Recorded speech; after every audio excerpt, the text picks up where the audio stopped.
Dais and extend my greetings to all my fellow research students and paper presenters. So, the title of my paper presentation is Mitigating Conflict in the Digital Age, the Role of Social Media in Conflict Resolution. So, this paper consists of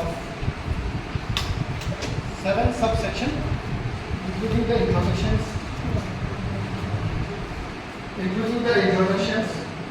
and the conclusions. So in recent years, social media has fundamentally transformed the nature of communication, activism, and conflict resolution across the world. It has played a particularly visible role in regions affected by ethnic, political, and communal disputes. The growing role of social media as well as a tool for peace building and a contribution to conflict has sparked scholarly attention and practical concerns alike. So these papers will seek to explore how social media platforms, depending on their use and regulation, can either exacerbate tensions or act as instruments of dialogue and reconciliation, and provide recommendations for social media as instrument of peace and reconciliation. So first, social media as a catalyst for peace. So when social media is, when this is strategically used, social media contributes significantly to peace building by enabling dialogue, reconciliation, and the creation of common ground among conflicting groups.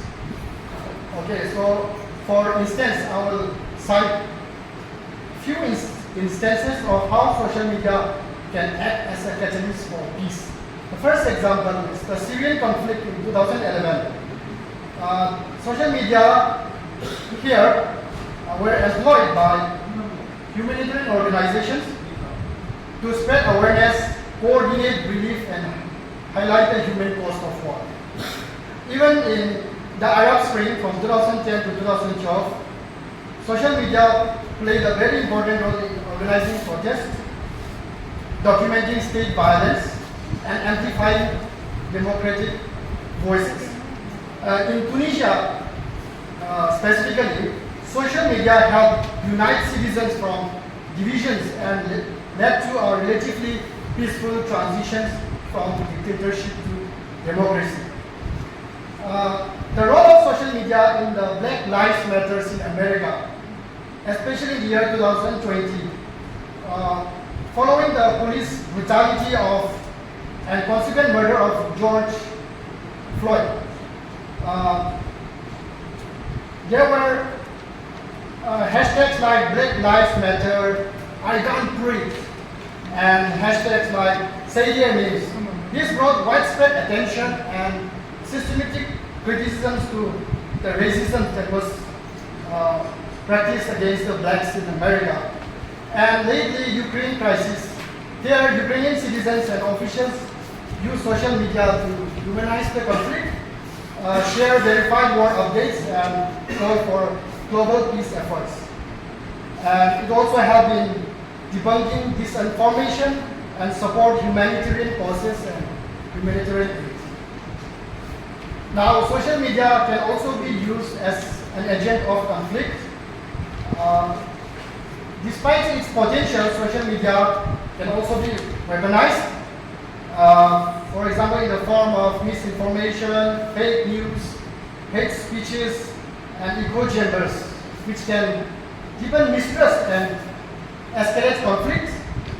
In many cases, algorithms prioritize sensational content, encouraging polarization and reinforcing biases.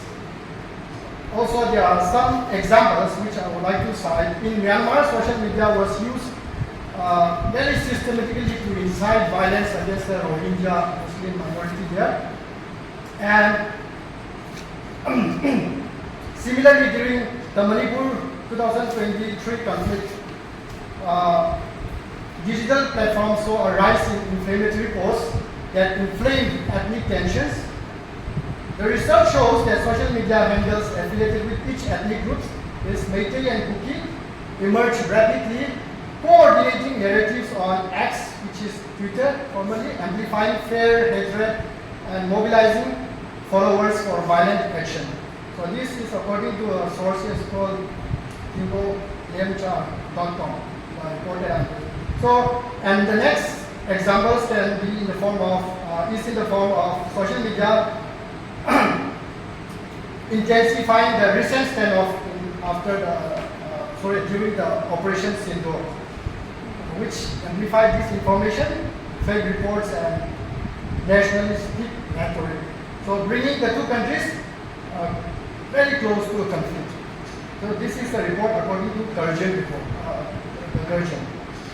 Okay, so next we have some opportunities and challenges that social media provides. Those are, for example, it allows for instant mobilization, international attention, and democratization of this process. But it also is mixed with challenges which are daunting. Those are lack of digital literacy among users, poor regulation and content moderation, government censorship or manipulation, and also spread of disinformation and propaganda. So balancing these opportunities and challenges requires strategic engagement, ethical usage, and nuanced understanding of the digital ecosystem.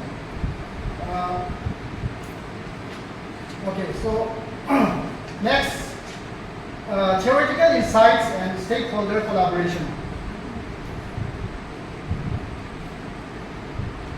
Theoretical perspective from communication and conflict resolution studies highlight the importance of narrative framing, information dissemination, and agenda setting. Multi-stakeholders collaborations between governments, civil society, media organizations, and tech platforms is essential to ensure that social media is harnessed constructively. Collaborative initiatives such as fact-checking alliances, digital peace campaign, and regulatory frameworks can help build digital ecosystem that favors peace over polarizations. In conclusion, social media is neither inherently good nor bad. It is a reflection of users, their intentions, and the regulations that governs it. While it holds immense potential to contribute to sustainable peace through dialogue, awareness, and empowerment, it also carries the risk of amplifying conflict through division, misinformation, and hate. In the last, I'd like to leave with you some recommendations.